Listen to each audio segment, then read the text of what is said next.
दोस्तों लगातार आने वाली बहुत सारी रिपोर्ट से अब ये बात तो लगभग क्लियर हो ही चुकी है कि इजराइल एक बार फिर से ईरान के ऊपर अटैक करने का मन बना चुका है। अब ये अटैक कब होगा, कैसे होगा, कहां पर होगा, किस लेवल का होगा, ये तो हमको नहीं पता, लेकिन ये बात सबको पता है कि अगर इजराइल एक बार फिर से अटैक करता है तो ईरान की तरफ से भी रिटेलिएशन होगा ही। खुश आमदीद व्यूअर्स, अस्सलामु अलैकुम वरहमतुल्लाह वबरकातुहू। मैं सरताज अहमद अयूबी। आज हम जिस वीडियो का रिएक्शन करेंगे उसका टाइटल ये है कि कौन ज़्यादा ताकतवर है, ईरान या इजराइल। तो आइए इस वीडियो में देखते हैं आगे क्या होता है। मैं हूं फरजाना अयूबी। आज का वीडियो बहुत ही इंटरेस्टिंग होने वाला है। मेरी आप लोगों से गुजारिश है कि वीडियो को एंड तक देखिएगा और आपको इस वीडियो का लिंक डिस्क्रिप्शन बॉक्स में मिल जाएगा। तो वक्त को बिल्कुल ज़ाया नहीं करते हैं और वीडियो शुरू करते हैं। दोस्तों लगातार आने वाली बहुत सारी रिपोर्ट से अब ये बात तो लगभग क्लियर हो ही चुकी है कि इजराइल एक बार फिर से ईरान के ऊपर अटैक करने का मन बना चुका है। अब ये अटैक कब होगा, कैसे होगा, कहां पर होगा, किस लेवल का होगा, ये तो हमको नहीं पता, लेकिन ये बात सबको पता है कि अगर इजराइल एक बार फिर से अटैक करता है तो ईरान की तरफ से भी रिटेलिएशन होगा ही। बल्कि वो तो लगातार धमकियां दे ही रहा है कि अगर एक बार फिर से इजराइल ने हमला करने की बेवकूफ़ी की तो इस बार जवाबी हमला पिछली बार से कई गुना ज्यादा भयंकर होगा। तो अब ईरान और इजराइल के बीच बिगड़ते हुए इन हालात के बीच वो एक सवाल कि जो आप में से भी ज्यादातर लोगों के दिमाग में आ ही रहा होगा वो ये है कि आखिर इन दोनों में से कौन ज्यादा ताकतवर है। मतलब अगर खुदा न खास्ता इन दोनों के बीच डायरेक्ट जंग शुरू हो भी जाती है, जिसके जाहिर है लगातार हालात बन भी रहे हैं, तो फिर इन दोनों में से कौन किस पर बाजी मारेगा और कौन उस जंग का विजेता बनेगा। तो चलिए अब हर लिहाज से, हर एस्पेक्ट से इन दोनों की कमजोरी और ताकत को समझते हैं और फिर दोनों के बीच तुलना करते हुए एक नतीजे तक पहुंचते हैं। इस बात में तो कोई भी शक नहीं है कि साइज के मामले में ईरान इजराइल से बहुत बड़ा है। सिर्फ साइज ही नहीं बल्कि नंबर भी ईरान को ही फेवर करते हैं, क्योंकि जहां एक तरफ इजराइल की आबादी 90 लाख के करीब है तो वहीं दूसरी तरफ ईरान की आबादी 9.5 करोड़ का आंकड़ा पार कर चुकी है। और यही वजह है कि ईरान की आर्मी इजराइल की आर्मी से तो कई गुना बड़ी है ही, साथ ही वो वेस्ट एशिया की सबसे बड़ी आर्मी भी मानी जाती है, क्योंकि इसकी आर्मी में 5,80,000 के करीब तो एक्टिव ड्यूटी पर्सनल हैं, जबकि इसके अलावा 2 लाख के करीब ट्रेन किए हुए रिजर्विस्ट भी मौजूद हैं। वहीं इसके मुकाबले में इजराइल के पास 1,70,000 के करीब तो एक्टिव फौज मौजूद है और साथ ही साथ 4,65,000 के करीब रिजर्विस्ट मौजूद हैं, जिन रिजर्विस्ट को जाहिर है गाजा की जंग शुरू होने के बाद से ही फौज में वापस बुला लिया गया है। तो कुल मिलाकर एक्टिव फौज की तादाद में तो ईरान इजराइल से 3 गुना आगे खड़ा हुआ है। नेवी के मामले में भी इजराइल ईरान का मुकाबला नहीं कर सकता है और इसके अलावा टैंक्स वगैरह की भी अगर तादाद यानी नंबर देखा जाए तो उसमें ईरान ही आगे है। लेकिन दोस्तों यहाँ पर एक बड़ा ट्विस्ट है। ये तो सिर्फ मोटा मोटा डेटा है जो अंदर की हकीकत को हम लोगों को नहीं बता रहा है। और अंदर की हकीकत ये है कि इजराइल की जो सबसे बड़ी और सबसे मेन ताकत है वो ये है कि उसको सपोर्ट हासिल है दुनिया की सबसे बड़ी ताकत यानी कि यूनाइटेड स्टेट्स ऑफ अमेरिका का। बल्कि सपोर्ट तो बहुत छोटी चीज होती है जो किसी दोस्त या अपने को दी जाती है, बल्कि इजराइल और अमेरिका का तो ये मामला है कि आप कह सकते हैं कि ये एक सिक्के के 2 पहलू हैं। यानी इजराइल से जब भी किसी की जंग होती है तो वो जंग इनडायरेक्टली अमेरिका से ही हो रही होगी। अमेरिका की तरफ से हर साल उनके बजट से 3.8 बिलियन डॉलर्स इजराइल को सिर्फ इसीलिए दिए जाते हैं ताकि वो अपनी मिलिट्री को और भी ज्यादा से ज्यादा स्ट्रॉन्ग करे। ये तो सालाना दिए ही जाते हैं। इसके अलावा भी बीच बीच में इजराइल के लिए वहाँ की पार्लियामेंट की तरफ से बड़े बड़े पैकेजेस का ऐलान होता रहता है। बल्कि हद तो तब हो जाती है कि जब अमेरिकी गवर्नमेंट बगैर किसी बिल पास किए या फिर बगैर ऑफिशियल कामकाज के ही इजराइल को लाखों अरबों की मदद भेजती है। मिसाल के तौर पर अभी गाजा वॉर में ही कई बार देखा गया कि जब वहां के राष्ट्रपति जो बाइडन ने बिना किसी ऑफिशियल कामकाज के यानी लिखत पढ़त के पार्लियामेंट को बाईपास करते हुए डायरेक्ट इजराइल को मिलिट्री मदद भेजी। और बस अमेरिका और इजराइल का यही याराना ही पूरा गणित बदल कर रख देता है, क्योंकि इस हिसाब से ही अब अमेरिका के जितने भी एडवांस हथियार हैं वो इजराइल के भी हथियार हैं। अमेरिका की जो एडवांस टेक्नोलॉजी है वो इजराइल की भी टेक्नोलॉजी है।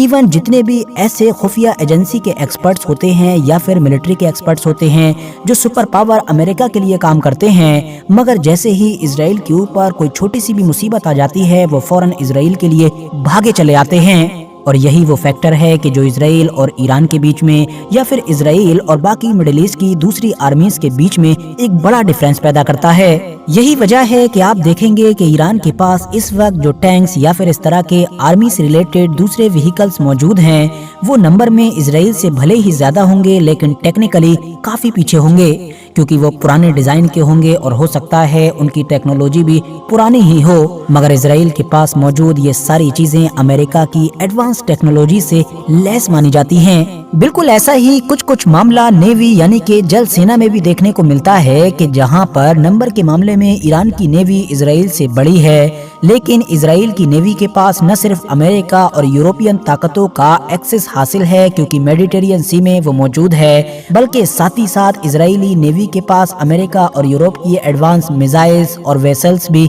मौजूद हैं। लेकिन हाँ, दूसरी तरफ हमको ये भी नहीं भूलना चाहिए कि नेवी के मामले में तो ईरान के पास भी एक बड़ी ताकत यानी कि ऑयल और पर्शियन गल्फ मौजूद है, क्योंकि सभी जानते हैं कि अगर कभी भी ईरानियन नेवी ने पर्शियन गल्फ को इंडियन ओशन से मिलाने वाले स्ट्रेट ऑफ हॉर्मुज को ब्लॉक कर दिया तो चंद दिनों के अंदर ही दुनिया की बड़ी बड़ी ताकतों की इकोनॉमी जमीन पर गिर जाएगी।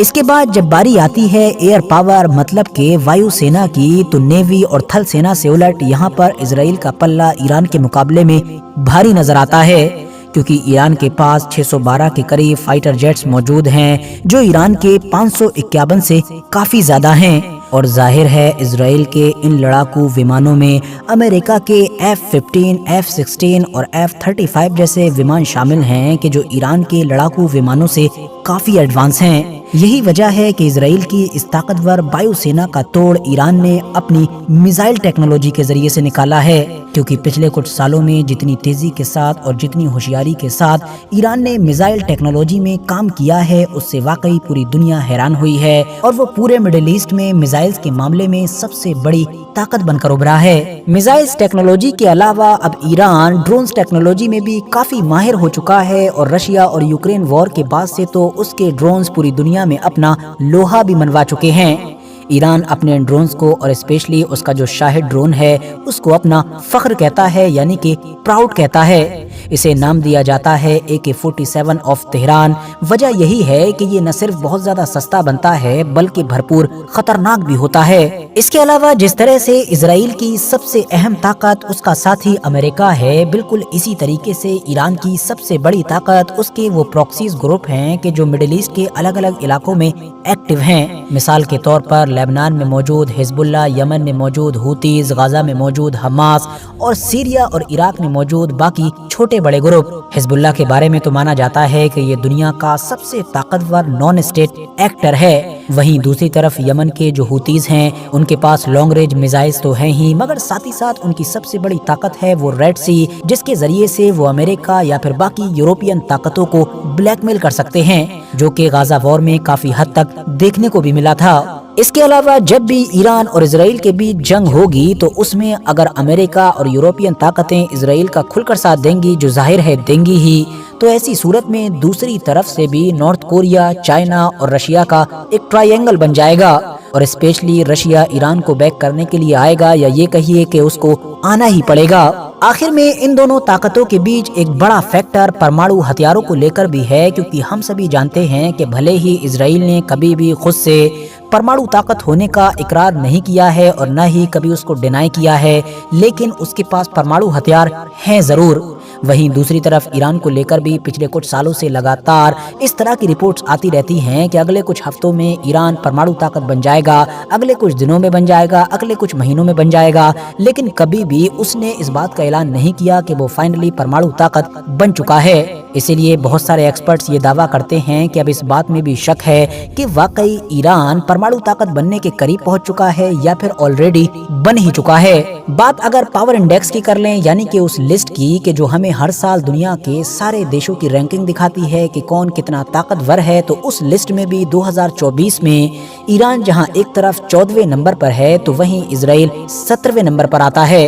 اور ایٹ دا اینڈ میں بس اتنا ہی کہنا چاہوں گا کہ اگر کبھی ان دونوں کے بیچ جنگ ہو گئی تو یہ چیز تو کم ہی میٹر کرے گی کہ کس کے پاس فوج بڑی ہے اور کس کے پاس ہتھیار زیادہ ہیں، بلکہ اسرائیل کی طرف سے میٹر یہ زیادہ کرے گا کہ اس کا سب سے پکا دوست امریکہ یا پھر ویسٹرن طاقتیں اس کو کس حد تک سپورٹ کر سکتی ہیں۔